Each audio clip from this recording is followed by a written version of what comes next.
Subscribe करें मेरे इस YouTube चैनल को और दबाएं बेल आइकन, जिससे आप पाएंगे और महत्वपूर्ण एवं रोचक जानकारियाँ और मेरे सारे नए वीडियोस।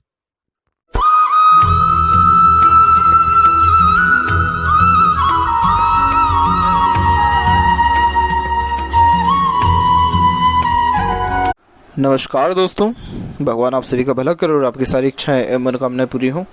दोस्तों, आज मैं आप सभी को इस हाथ से रिलेटेड महत्वपूर्ण जानकारी दूंगा, जिसमें सर्वप्रथम यहाँ पर आपके फिंगर के एनालिसिस के बाद इस पूरे पाम का एनालाइज कर आप सभी के सामने व्यक्त करूंगा। तो यहाँ पर देख पाएंगे कि आपके फिंगर की लेंथ आपके पाम के कंपैरिजन में लॉन्ग है, जो एक डिटेल्ड एनालिटिकल पर्सनैलिटी को इंडिकेट करता है। इट मीन्स हर बात की जड़ तक जाना, पूरा प्रॉपर प्लानिंग के साथ कोई भी काम करना, अपने आप को प्री प्लान्ड हर कंडीशन के अकॉर्डिंगली रखना और एक प्रकार से छोटी बारीक से बारीक चीज़ों की भी बहुत ज़्यादा अच्छे से परख रख पाना, ये आपके बेसिक नेचर में रहेगा।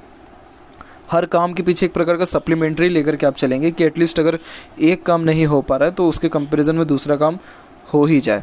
तो इस प्रकार की जब फिंगर की लेंथ होती है तो नॉर्मली आप जैसे जहाँ तक किसी के अंडर में भी कंफर्टेबली वर्क कर पाते हैं, पर और साथ ही साथ अपने अंडर में भी दूसरों को रख करके अच्छे से काम निकलवा पाते हैं। पेशेंस लेवल बहुत अच्छा होता है, लॉजिकल पर्सनैलिटी को बेसिकली ये इंडिकेट करता है। लिटिल फिंगर की लेंथ थर्ड फिंगर के फर्स्ट पोर से थोड़ा सा बहुत हल्का सा यहाँ पर शॉर्ट है, लेकिन इसको ज़्यादा शॉर्ट के कंसिडर में नहीं माना जाएगा, क्योंकि मर्करी माउंट भी डेवलप्ड अच्छा है और फिंगर की जो फॉर्मेशन वो भी थोड़ा डाउनवर्ड स्लोपिंग में जा रहा है, तो इस कारण से तब भी कोई कम्युनिकेशन में प्रॉब्लम नहीं आएगा आपके। मतलब इस प्रकार की जब लिटिल फिंगर होती है तो कम्युनिकेशन स्किल अच्छा होता है। आप जैसे जहाँ तक अपने मन की बात को स्पष्टतः वह आसानी से दूसरों के सामने रख पाते हैं। ज़्यादा कोई भी ऐसी हिचकिचाहट, घबराहट या फिर मन के अंदर बात को दबाने ऐसी कोई भी गतिविधि नहीं होती है। Communication skill, marketing skill, work management एवं पंक्चुअलिटी, ये सारी की सारी चीज़ें परफेक्टली आपके अंदर देखने को यहाँ पर मिलेगा। जो भी काम आपके ऊपर दे दिया जाए, अपने ओर से 100% एफर्ट्स डाल के प्रॉपर रिस्पॉन्सिबिलिटीज़ के साथ उस काम को करने वाले रहेंगे। थर्ड और फर्स्ट फिंगर की लेंथ में थर्ड फिंगर की लेंथ अच्छी है, जो कि सन की फिंगर है अपोलो। तो ये इसकी लेंथ जब ज़्यादा होती है तो ये रिस्क टेकिंग नेचर को इंडिकेट करता है। तो लाइफ में रिस्क लेकर के आप बहुत ज़्यादा आगे बढ़ने वाले भी रहेंगे। इसके अलावा जो थर्ड फिंगर है वो आपको कुछ ना कुछ क्रिएटिविटी और आर्टिस्टिक क्वालिटी भी देगा, जिसको अगर आप निखारते हैं, दुनिया के सामने लाते हैं, तो नेम फेम रिस्पेक्ट के चांसेस बहुत ज़्यादा ब्राइट हो जाएंगे। हालांकि ये डेयरिंग टाइप ऑफ पर्सनैलिटी को भी इंडिकेट करता है। वहीं बात करें फिंगर के ऊपर, तो फिंगर के ऊपर आपकी सीधी खड़ी रेखा मौजूद है, जो फ्रेंडली नेचर, मिलनसार स्वभाव को व्यक्त करता है। वहीं जो हल्की हल्की थोड़ी सी आड़ी रेखा, ये रिलेशन में एक प्रकार से अनबन, मतभेद, दूरी को भी बताता है, बट कोई इससे ज़्यादा इशू नहीं है, क्योंकि सीधी खड़ी रेखा यहाँ पर स्ट्रांगली जो है अवेलेबल है। तो इस कारण से चाहे रिलेशन कैसा भी हो, आप प्रॉपर्ली उसको मैनेज कर पाने में यहाँ सक्षम रहेंगे। फिंगर के जो नोट्स हैं वो भी कुल मिलाकर के डेवलप्ड अच्छे हैं, जो कि स्पष्टवादी किस्म के नेचर को बताता है। सीधे स्पष्ट रूप से बातचीत करना और सुनना विचारना, ये आपके बेसिक नेचर में भी देखने को मिलेगा। फेलेंजेस डेवलप ठीक है, अंदरूनी मंगल डेवलप ठीक है, तो स्टेमिना व एनर्जी ठीक रहेगी, बट अंदरूनी मंगल का जो मांसल है यहाँ पर ये थोड़ा कमज़ोर हो रहा है। तो इस कारण से आपको इंटरनल मार्स के लिए फिजिकली फिटनेस के ऊपर ज़्यादा ध्यान देना होगा, जैसे कि एक्सरसाइज, योगा, प्राणायाम, मेडिटेशन, ये सारे काम जो है आपको करने होंगे, तभी जाके आपका जो है इंटरनल मार्स स्ट्रांग होगा और फिर उसका जाके स्टेमिना, एनर्जी में बढ़ोतरी होगी। अदरवाइज़ बहुत जल्दी थकने लग जाएंगे आप। इसके अलावा यहाँ पर देखें थंब के साइज़ के विषय में, तो थंब का साइज़ यहाँ पर आपका ठीक है, नॉर्मल है, और यहाँ देखें तो यहाँ मांसल इसका कम है। तो एडजस्टिंग और फ्लेक्सिबल टाइप ऑफ नेचर है आपका। समय और परिस्थिति के अनुसार आप अपने आप को ढाल पाने में सक्षम रहते हैं, और हर प्रकार के व्यक्तित्व वाले लोगों के साथ जैसे संबंध अच्छे हैं, वैसे ही फ्लेक्सिबल और एडजस्टिंग टाइप ऑफ मेंटेलिटी और एटीट्यूड भी यहाँ पर आपका शो हो रहा है। फर्स्ट फेलेंज और सेकंड फेलेंज में ज़्यादा कोई डिफरेंस है नहीं, तो इस कारण से अगर एक प्रकार से देखा जाए तो लॉजिकल पावर आपके अंदर यहाँ तब भी अच्छा शो हो रहा है। वहीं फर्स्ट फेलेंज पर आड़ी रेखा धनवान होने का सूचक होता है, तो धन की स्थिति जीवन में पर्याप्त आपके रहने वाली रहेगी। पाम के साइज़ के विषय में चर्चा किया जाए तो पाम का साइज़ यहाँ पर आपकी लंबाई में ज़्यादा है। जब पाम इस प्रकार से लेंथ वाइज देखा जाए तो ज़्यादा देखने को मिलता है, यानी वर्टिकल वाइज, तो ये एक प्रकार के इंस्पिरेटिव टाइप ऑफ नेचर को इंडिकेट करता है, एम्बिशियस टाइप ऑफ पर्सनैलिटी को इंडिकेट जो है करता है। इसी कारण से lot of dream, desire, ambition life के प्रति देखने को आपको मिलेगा आपके अंदर में। अब यहाँ एक एक पर्वत कर सभी पर्वत यानी माउंट्स और लाइन्स के बारे में आपको अवगत कराता हूँ। तो गुरु के क्षेत्र से प्रारंभ करें तो आपका जो जुपिटर माउंट है वो डेवलप्ड नॉर्मल है। और थोड़ा आपका जुपिटर माउंट साइड के एरिया से वीक भी है, तो इस कारण से फैमिली के रिगार्डिंग ये थोड़ा अनसेटिस्फेक्शन और अनस्टेबिलिटी को बताता है। यानी फैमिली से इतना ज़्यादा सुख आपको स्टार्टिंग लाइफ में यानी अपने चाइल्डहुड में कहीं ना कहीं डिस्टर्बेंस ज़्यादा होने के कारण देखने को नहीं मिला, यानी हेल्थ के रिगार्डिंग प्रॉब्लम होने के कारण भी और किसी भी कारणवश फैमिली के रिगार्डिंग थोड़ा सा डिस्टेंस में रहने के योग या प्रॉपर सेटिस्फेक्शन नहीं मिल पाता है। बट उसके बावजूद यहाँ पर एक स्क्वायर का फॉर्मेशन अवेलेबल है जो सक्सेस को इंडिकेट करता है आफ्टर मैरिज, और अच्छे खासे प्रॉपर्टी होने की योगास को भी बताता है। नॉलेज बहुत अच्छा रहता है, जीवन में हर प्रकार की लग्जरीज या सुख सुविधाएं भी देखने को अच्छी मिलती है। यहाँ की आड़ी रेखा स्पिरिचुअल एक्टिविटीज़ में इंगेज कराती है, जैसे आपका जो भी यहाँ धर्म, कास्ट, रिलीजन है उसके प्रति आपका मान सम्मान और आदान प्रदान अच्छा रहेगा। स्पिरिचुअल एक्टिविटीज़ में, रिलीजियस एक्टिविटीज़ में आप बहुत ज़्यादा एक्टिव रहने वाले भी रहेंगे। इन फ्यूचर एनजीओज या सोशल वर्क भी आप अपनी लाइफ में प्रेफर करेंगे। तो गुरु माउंट देखा जाए तो बिल्कुल नॉर्मल है, ज़्यादा ये डेवलप नहीं है, तो इतना ज़्यादा बेस्ट यहाँ पर रिस्पॉन्स ये दे नहीं पा रहा है। सैटर्न माउंट भी इवन ऑन डेवलप ठीक है, लेकिन सैटर्न माउंट के ऊपर भी यहाँ जो आड़ी रेखा है थोड़ा मूड स्विंग का प्रॉब्लम देती है, जिसके कारण इमोशंस और फीलिंग्स में फ्लक्चुएशंस ज़्यादा होते हैं। और यहाँ पर जो सैटर्न है वो आपके चिंतात्मक स्वभाव का भी कारण है, तो इस कारण से चिंताएँ थोड़ी जीवन में, यानी बेफिजूल का स्ट्रेस और टेंशन को ये यहाँ पर इंडिकेट करता है, जिसका डायरेक्ट इम्पैक्ट आपके लक के ऊपर भी पड़ेगा, क्योंकि लक लाइन को इसने मेनली यहाँ काटा हुआ है। फेट लाइन देखेंगे तो फेट लाइन कंपैरेटिवली एकदम स्मूथ यहाँ पर रन कर रही है, यानी अच्छे खासे फैमिली में आपका बर्थ हुआ है, जिसके कारण बचपन से ही हर प्रकार का एम्बिशन, ड्रीम, डिज़ायर तकरीबन आपका कंप्लीट हुआ है। और उसके बाद यहाँ देखेंगे तो ये फेट लाइन कुल मिलाकर के आपके उम्र यहाँ देखेंगे हम तो ये उम्र निकल के आएगा आपका 46 के बाद आकर के थोड़ी थोड़ी स्मूथ होते हुए सैटर्न तक पहुँची है, लेकिन तब भी फेट लाइन कंटिन्यू चल रही है। तो लाइफ में जितने ड्रीम, डिज़ायर, एम्बिशन रहेंगे सबके सब कंप्लीट होने वाले रहेंगे, थोड़ा देरी से ही सही लेकिन कंप्लीट होगा आपका। और ये जैसे थोड़ा सा मोटी होकर के यानी फेडेड होकर के ये जो आपकी लक लाइन चल रही है, तो ये पर्टिकुलर टाइम पीरियड हम यहाँ पर काउंट करेंगे तो यहाँ ये निकल के आएगा तकरीबन 27 से लेकर के तकरीबन यहाँ 35 के एज तक। तो ये जो पर्टिकुलर टाइम पीरियड रहेगा थोड़ा सा स्ट्रेसफुल रहेगा, लक का सपोर्ट इतना प्रॉपरली आपको नहीं मिल पाएगा, एफर्ट्स, मेहनत बहुत ज़्यादा ये लक लाइन आपको कराने वाला रहेगा। लेकिन आगे चल करके बिल्कुल स्मूथ हो गया तो कोई ऐसा टेंशन नहीं रहेगा, बुढ़ापा भी, इवन ओल्ड एज भी आपका एकदम स्मूथ और हैप्पीली जो है रन करने वाला रहेगा। बस यहाँ पर जो आड़ी रेखा इसका आपको रेमेडी करना रहेगा, बाकी ओवरऑल देखा जाए तो सैटर्न या सैटर्न लाइन में किसी प्रकार की कोई कमी नहीं है। सैटर्न और सन माउंट के बीच में जो ये लाइन होती है इसे विद्या रेखा कहते हैं, जिसको नॉलेज लाइन कहते हैं। तो आप जैसे जातकों में नॉलेज बहुत अच्छा होता है, नॉलेज ऐसा रहता है जो खुद के यूज़ में कम आता है लेकिन दूसरे के जो काम है वो अच्छे से आ सकता है। तो as a consultant, mediator, broker या एक प्रकार से सपोर्टर, एडवाइज़र के रूप में भी अगर आप कोई करियर चूज़ करते हैं तो उसमें आपको बहुत ज़्यादा ग्रोथ और सक्सेस देखने को मिलेगा। सैटर्न के अलावा जो सन माउंट है वो डेवलप्ड यहाँ ठीक है, बट सन माउंट के ऊपर भी यही है कि यहाँ पर भी आड़ी रेखा आ गई है। जब यहाँ के पर आड़ी रेखा होती है तो कोई भी काम करें तो उसमें मन नहीं लगता है, प्रॉपर फोकस हो पाने में ये थोड़ी कमी को व्यक्त करता है, और वर्क प्लेस पर एक प्रकार से अनसेटिस्फेक्शन, अनस्टेबिलिटी देखने को भी ज़्यादा मिलता है। इसीलिए सन के भी रेमेडी जो है करने होंगे, लेकिन सबसे पहले सैटर्न को सही करना होगा, क्योंकि जैसे ही सैटर्न सही हुआ सन भी ऑटोमेटिकली प्रोमिनेंट रिस्पॉन्ड करने लग जाएगा। और यहाँ पर जो सन लाइन है ये लाइफ में पावर, अथॉरिटी, नेम, रिस्पेक्ट अच्छा देती है, बट यहाँ जो एक हल्की सी रेखा काट के गई है ये थोड़ा सा डिफेम भी कराती है, अपने ही लोग कहीं ना कहीं धोखा भी देते हैं, और पिता से भी रिलेशन में थोड़े अनबन, मतभेद या वैचारिक मतभेद, दूरियाँ देखने को मिलती हैं। आगे चल कर के आपकी जो सन लाइन है वो वी सिंबल बनाई हुई है, और यानी बुध की तरफ और सन माउंट के बीच में जा रही है, तो इस कारण से ये खुद के दम पर अच्छे प्रॉपर्टी अर्जित करने के योगों को दर्शाता है। तो प्रॉपर्टी के रिगार्डिंग कोई ज़्यादा मेजर डिस्प्यूट्स या कमी नहीं रहेगा। तो सन माउंट अच्छा है, सन लाइन भी अच्छा है, बस ये थोड़ा सा जो है रेखा डिस्टर्ब करिए, जिसके कारण ये कन्फ्यूजिंग टाइप ऑफ नेचर को भी इंडिकेट करता है। तो प्रॉपर डिसीजंस भी नहीं ले पाते हैं, किसी न किसी व्यक्ति विशेष की हमेशा ज़रूरत पड़ती है। मरकरी माउंट यहाँ डेवलप्ड आपका अच्छा है, कम्युनिकेशन इसके लिए अच्छा देता है।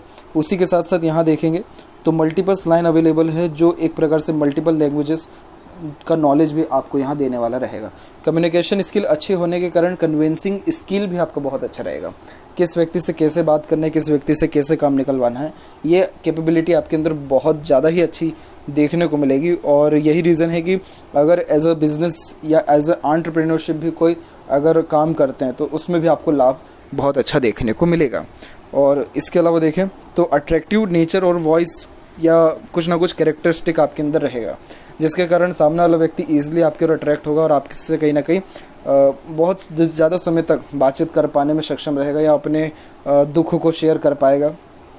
तो ऑटोमेटिकली ये हीलिंग टाइप ऑफ नेचर को इंडिकेट करता है, जिसके कारण आपके पास व्यक्ति आकर के कहीं ना कहीं सेटिस्फाइड हो जाने वाला रहेगा। हृदय रेखा के अंत में देखें तो गोपुज की आकृति good sense of humour, flirty romantic nature को भी यहाँ बताता है। फ्लर्टी रोमांटिक नेचर मीन्स कि लाइफ में चाहे जितना भी स्ट्रेस या ट्रबल क्यों ना आ जाए, कुछ टाइम अफेक्टेड होंगे लेकिन उसके बाद अपनी खुशी आप ढूंढ लेने वाले रहेंगे। ये नहीं है कि जो दुख है उसको लेकर के बैठे रहना हमेशा, ऐसा योग नहीं है। हृदय रेखा यहाँ से सीधे निकलते हुए आपके देखेंगे मेनली तो ये सैटर्न पर आकर के मेनली यहाँ पर रुका हुआ है, जिसके कारण ये basically practical type of nature को भी इंडिकेट करता है। बट टेक्स्ट जो सपोर्टिव लाइन गुरु तक पहुँच रही है तो ये इमोशनल नेचर को बढ़ा देता है। तो बेसिकली ये बैलेंसिंग टाइप ऑफ नेचर को इंडिकेट करता है, सिंपैथेटिक टाइप ऑफ पर्सनैलिटी को बताता है, जिसके कारण समय और परिस्थिति के अनुसार अपने इमोशंस फीलिंग्स को जो है कंट्रोल कर पाने में भी आप यहाँ सक्षम रहेंगे। वहीं हृदय रेखा से कुछ लाइन निकल के मंगल की तरफ भी देख रही है, जिसके कारण थोड़ा सा एग्रेसिव नेचर स्टार्टिंग लाइफ यानी टीन एज में आपका रहा है, लेकिन कुल मिलाकर के एग्रेशन वगैरह इन सारी चीज़ों पे भी कंट्रोल आपका ठीक है। तो हार्ट लाइन में कुछ ऐसे मेजर इश्यूज़ नहीं है, बट येस हल्की सी कुछ रेखा नीचे की ओर भी आ रही हैं, जो एक प्रकार से इंडिकेट करती है कि आप जिससे होप लगाते हैं, जिससे उम्मीदें लगाते हैं, एक्सपेक्टेशंस लगाते हैं, तो कहीं ना कहीं उनसे ही सबसे पहले एक्सपेक्टेशंस आपके टूट जाते हैं। तो ये एक्सपेक्टेशंस ना लगाएं या फिर पैसे का रिलेशन कभी भी किसी से ना रखें, यानी पैसा उधार वगैरह, क्योंकि पैसा किसी को अगर आप देते हैं तो वापस ले पाने में आपको डिफ़िकल्टीज़ आती है। वहीं बात करें माइंड लाइन की तो माइंड लाइन स्टार्टिंग से ही थोड़ा बैलेंस में नहीं चल रहा है, बार बार इसमें जो चेंजेस ये देखने को मिल रहे हैं और फिर at the end mind line सीधे डिक्लाइन हो गई है। तो ये इमेजिनेटिव स्किल को ज़्यादा इंडिकेट करता है कि आपके अंदर इमेजिनेशन जो है वो ज़्यादा है, जिसके कारण ही हर बात के जड़ तक जाना, कुछ ना कुछ अपने कल्पनाओं में रहना, day dreamer type of nature होना, ये बेसिक एक नेचर में होता है। और चंद्र के ऊपर जब माइंड लाइन झुक जाती है तो बेसिकली ये गुड यहाँ पर क्रिएटिविटी, आर्टिस्टिक क्वालिटी के साथ साथ गुड रीडर, गुड एक प्रकार से पोएट, राइटर को भी यहाँ इंडिकेट करता है। आप जैसे लोगों में एक प्रकार से आर्टिस्टिक क्वालिटी बहुत अच्छी देखने को मिलती है, बट इस प्रकार के माइंड लाइन नेगेटिव इम्पैक्ट तब देने लगता है जब आप ओवर थिंकिंग कर रहे हैं, और ओवर थिंकिंग के द्वारा जो नेगेटिव थिंकिंग आएगी तो उस कारण से एंजाइटी का प्रॉब्लम भी मिल सकता है। इसीलिए इस चीज़ का बहुत बारीकी से ध्यान दें। लेकिन यस एक और सपोर्टिव माइंड लाइन है, वो आपको कहीं ना कहीं माइंड में बैलेंस करके देगी, लेकिन हमेशा आपके माइंड में मल्टीपल थॉट्स चलते रहेगा, कभी बिजनेस को लेकर के, कभी डीप थिंकिंग, तो कभी प्रैक्टिकल। तो ये मल्टीपल थॉट्स चलने के कारण प्रॉपर माइंड स्टेबल नहीं हो पा रहा है, और इसी माइंड को स्टेबल करने के लिए आपको मेडिटेशन करना और ये सैटर्न रेमेडी सबसे पहले करना है, क्योंकि इसी के कारण आपको कन्फ्यूज़न भी आ रहा है, स्ट्रेसेस भी आ रहे हैं और mood swing type of issues भी इसी के कारण देखने को मिल रहा है। लाइफ में जो मेजर स्ट्रेस या ट्रबल आपको आया है वो उम्र तकरीबन यहाँ देखेंगे हेड के ऊपर, तो वो आया है तकरीबन 24 से लेकर के 27 के मिड में। ये जो टाइम पीरियड आपकी लाइफ में रहा है, ट्रिमेंडस लाइफ में इस टाइम पे चेंजेस हुआ है आपकी मेंटेलिटी में, क्योंकि पूरा का पूरा माइंड लाइन का स्ट्रक्चर ही चेंज हो रहा है। तो ये पर्टिकुलर टाइम पीरियड बहुत ज़्यादा यादगार आपकी लाइफ में रहने वाला रहेगा। और उसके बाद बात करें आपके लाइफ लाइन के फ्लो के ऊपर, तो लाइफ लाइन का फ्लो देखेंगे कि ये कर्व लेते हुए शुक्र को थोड़ा कम एरिया मिल रहा है और मंगल को भी थोड़ा कम एरिया मिल रहा है। तो इस कारण से होता ये है कि फिज़िकली थोड़ा सा ये अनफिट रहने की योगों को भी दर्शाता है। इसीलिए कहीं ना कहीं फिज़िकली फिटनेस के लिए फ़िज़िकल एक्टिविटीज़ बढ़ाना ज़्यादा ज़रूरी हो जाता है।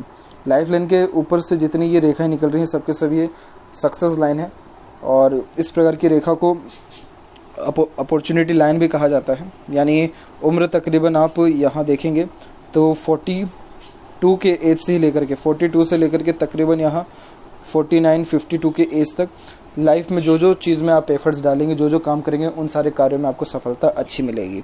उसके पहले तक ये था इसमें कि इतनी ज़्यादा कोई ऑफशूट नहीं निकला हुआ, ऊपर से 2 स्ट्रेसेस लाइन भी है। एक उम्र तकरीबन आपको 29 और 33 के बीच में, 34 में भी है, और एक तकरीबन 38 और 39 में भी है। तो ये दोनों टाइम पीरियड थोड़ा सा एक स्ट्रेस लाइन दिख रही है, लेकिन उसके बाद से प्रोग्रेस लाइन बहुत अच्छा है। तो ओवरऑल ये अच्छे ग्रोथ को इंडिकेट करता है। तो जितने ड्रीम डिज़ायर लाइफ में रहेंगे तकरीबन सब वो कंप्लीट हो जाने के चांसेस पूरे हैं।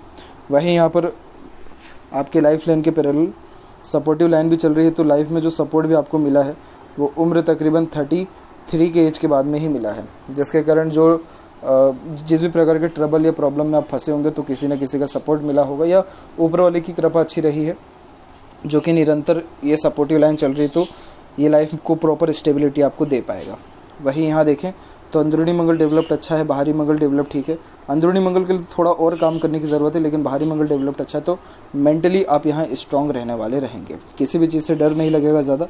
और शुक्र का क्षेत्र भी विकसित, नॉर्मल देखा जाए तो नॉर्मल ही है, ज़्यादा ना डेवलप्ड है ना ज़्यादा अंडर डेवलप्ड है, तो नेगेटिव रिस्पॉन्स तो कुछ नहीं कर रहा है, परंतु यहाँ की जो आड़ी रेखा है ये थोड़ा सा स्ट्रेसेस को इंडिकेट करता है। इसे अननेसेसरी वरीज लाइन कहा जाता है, बेफिजूल की चिंताएं जो ओवर थिंकिंग और नेगेटिव थिंकिंग के कारण भी लाइफ में देखने को मिलती है। वहीं यहाँ पर आपकी सीधी खड़ी रेखा भी यहाँ मौजूद है, जो बेसिकली अच्छे अपॉर्चुनिटीज़ को इंडिकेट करता है जो लाइफ में आपके आएगी। इस प्रकार का जब शुक्र अमाउंट डेवलप्ड हो तो ये एक से ज़्यादा गाड़ी, घर बार का सुख और हर प्रकार की लग्जरीज, सुख सुविधा, royalty, good standard of living life में देता है। केतु अमाउंट कंपेरेटिवली नॉर्मल है और चंद्र की भाग्य रेखा भी निकली है, तो मदर सपोर्ट अटैचमेंट अच्छा रहा है, बर्थ प्लेस से दूर ग्रोथ भी मिलेगा। और यहाँ पर एक छोटा सा ट्रायंगल का फॉर्मेशन है जो कुछ ना कुछ क्रिएटिविटी के द्वारा भी लाभ दिलाता है, प्लस बर्थ प्लेस से दूर खुद की प्रॉपर्टी को भी ये यहाँ दर्शा रहा है। जितने भी यहाँ से हल्की हल्की ये रेखाएं निकल रही है सबके सब आपकी मरकरी लाइन है, जिसके कारण बिजनेस में आने के चांसेस और स्वास्थ्य में सुधार होने के योग भी आपके हाथ में अच्छे देखने को मिल रहा है। चंद्र पर मल्टीपस लाइन होना एंजाइटी का प्रॉब्लम देता है, मन थोड़ा जल्दी भटकता है, बेचैनी यानी रेस्टलेसनेस टाइप ऑफ इश्यूज़ को भी ये यहाँ दर्शाता है। तो इसीलिए ये जितने भी ट्रबल्स हैं सिर्फ और सिर्फ यहाँ पर सैटर्न पर आड़ी रेखा के कारण है। इसके रेमेडीज़ आपको करने होंगे। बाकी ये लाइफ में मनी अच्छा आएगा लेकिन रुकेगा नहीं, खर्चे थोड़े ज़्यादा आपको रहने वाले हैं। वहीं बात करें आपके लेफ़्ट पाम के विषय में, तो यहाँ पर आप देखेंगे कि आपका जो लेफ़्ट पाम है उसमें जो लाइफ लाइन स्मूथ हो रही है तकरीबन आपके 42 के एज के बाद में ही होते हुए देखने को मिल रहा है। तो अभी आने वाला जो टाइम है वो कुल मिलाकर के बहुत स्मूथ और एक प्रकार से हैप्पीनेस, पीसफुलनेस के साथ आपकी लाइफ अब आप एंजॉय कर पाएंगे। और यहाँ पर देखें तो फेट लाइन भी एकदम स्मूथ हो गई है, सैटर्न पर भी लाइन अवेलेबल है, यहाँ पर भी ट्रायंगल का फॉर्मेशन है जो कि अच्छे खासे मनी को भी इंडिकेट करता है। तो लाइफ में किसी एक सिंगल चीज़ की कमी नहीं रहेगी, जितने भी आपके डिज़ायर्स हैं लाइफ में सब कंप्लीट होंगे। और माइंड लाइन यहाँ पे थोड़ा डिक्लाइन भी हुआ है, तो अगर कुछ भी क्रिएटिविटी है आपके अंदर या आर्टिस्टिक क्वालिटी है उसको बेशक निखारें, अपने हॉबीज़ को फॉलो करें, अपने पैशन को फॉलो करें, इसके द्वारा आपको मेंटल पीसनेस और सेटिस्फेक्शन मिलने वाला रहेगा। तो यह भी कुछ महत्वपूर्ण बातें आपके हाथ के रिगार्डिंग। आशा करता हूँ सभी प्रश्नों का उत्तर मिल गया हो, कोई और अगर रह गया हो तो ज़रूर पूछें। तब तक आपका बहुत बहुत धन्यवाद।